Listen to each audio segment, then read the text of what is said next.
মালদায় বিপুল পরিমাণ আগ্নেয়াস্ত্র সহ গ্রেপ্তার এক যুবক। উদ্ধার হয়েছে 2টি 7mm পিস্তল, পাইপ গান, মাস্কেট সহ 4টি আগ্নেয়াস্ত্র।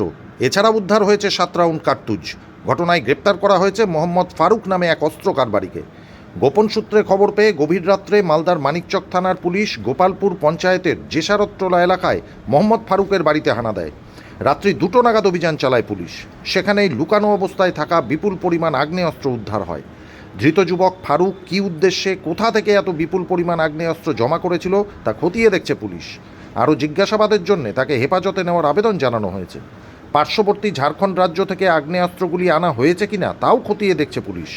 ধৃত যুবক ফারুক সম্পর্কে জেলার কোথাও কোনো পুরনো অপরাধের রেকর্ড রয়েছে কিনা তদন্তে নেমেছে পুলিশ। কালকে মানিকচক পিএস একটা খবর পেয়েছে কি একটা বাড়িতে কিছু ইলিগাল আর্মস রাখা হয়েছে। তো ওই ইনফরমেশন ওয়ার্কআউট করতে মানিকচক পিএস টিম আপনার জেসারতলা আছে এক জায়গা, যে পোস্ট অফিস আছে শাহবাদতলা, ওখানে গেছে। একটা মোহাম্মদ ফারুক, যার বয়স আছে 21 বয়স, ওর বাড়িতে গিয়েছে। যখন বাড়িতে সার্চ করা হয়েছে, মোটামুটি আনুমানিক টাইম ছিল রাত্রিবেলায়, গম্ভীর রাতে 2টা থেকে 3টার মধ্যে। তো বাড়ি থেকে আমরা মোটামুটি 4টা ইলিগাল আর্মস আপনারা দেখতে পাচ্ছেন, ওটা আমরা পেয়েছি, সিজ করেছি। যার মধ্যে একটা আয়রন মেড 7mm গান আছে, একটা পার্সলি একটু ড্যামেজ 7mm আছে, একটা 1 শটার আছে, আর একটা পাইপ গান আমরা পেয়েছি।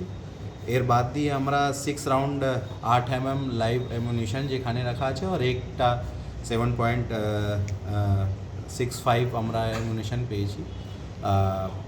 ওকে অ্যারেস্ট করা হয়েছে, 10 দিন পিসি রিমান্ড নিচ্ছি।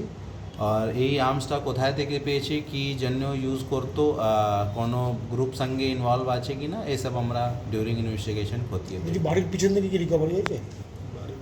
এটা বাড়ি থেকে রিকভারি ওর কি কারণে মজুত করা হয়েছিল বা কিছু জানা গেছে এখন? আগ্নেয়াস্ত্র কেন মজুত করা হয়েছিল ওটাই আমরা ইনভেস্টিগেশন করব। চूंकि এত 4টা আর্মস এক লোকের কাছে আছে, তো আমরা যে সন্দেহ করছি এটা কোনো গ্রুপের পার্ট হতে পারে। এটা আমরা ওর ভালো করে ইনভেস্টিগেশন করে দেখব কি এটা ওর ইন্ডিভিজুয়াল ছিল কি কারো ওর রাখার ছিল, या কিছু গ্রুপের পার্ট। প্রিভিয়াস কোনো ক্রিমিনাল রেকর্ড স্যার? এর আপাতত আমরা যে প্রাইমারি আমরা দেখতে পেরেছি, আপাতত কোনো রেকর্ড নেই। ফির ভি আমরা অন্য থানাকে মেসেজ করে দেখব কি অন্য কোনো জায়গায় কোনো ক্রিমিনাল রেকর্ড আছে কি। ঝাড়খণ্ডের লিঙ্ক কোনো স্যার?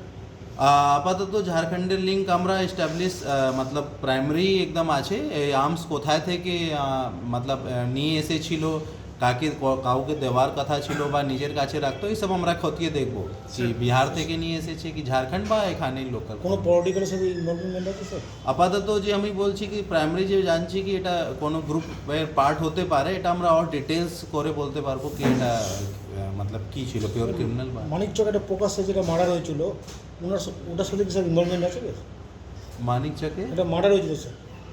ওটা আমার আমি প্রাইমারি আমি জানি না, কিন্তু আমি রেকর্ডগুলো চেক করব কি ওর গ্রুপেরই পার্ট ছিল বা কী ছিল, ওটা আমরা অবশ্যই ইনভেস্টিগেশনে ডিউরিং। স্যার এটা মাস্কেট বলা যেতে পারে, এবং কেন মজুদ, বা এটা কি ব্যবহারের জন্য না বিক্রির জন্য? এটা আমরা ওই দেখবো, ওই যে আপনাকে আগেই বললাম কি যে দেখছি আর্মসের কন্ডিশন একটু মতলব খুব পুরানোই লাগছে, তো অনেক দিন থেকে মনে হচ্ছে ইউজ করা নেই। তো কী ধরনের রেখেছিল আমরা প্রপার ইনভেস্টিগেট করে ওটাতে। অভিযুক্ত কি স্যার বাড়িতে কি এটা তৈরি করতে পারে বা কোথাও থেকে আমদানি করা? আপাতত ওনার বাড়িতে আমরা কোনো এরকম কারখানা কিছু পেলাম না, শুধু রাখা ছিল। আমরা আর ডিটেলসে করবো কি এটা কোথায় ম্যানুফ্যাকচার হয়েছে, কোথায় থেকে আনিয়েছে, এটা আমরা ডিটেলস। মোহাম্মদ ফারুক সম্পর্কে কি জানা যাচ্ছে এখন? মোহাম্মদ ফারুক যে অ্যারেস্ট আছে, আমরা আপাতত ইনভেস্টিগেশন করছি। আর কোনো কি লিঙ্ক আছে, আমি বারবার বলছি কি লিঙ্ক আছে, আমরা ডিটেলসে দেখব।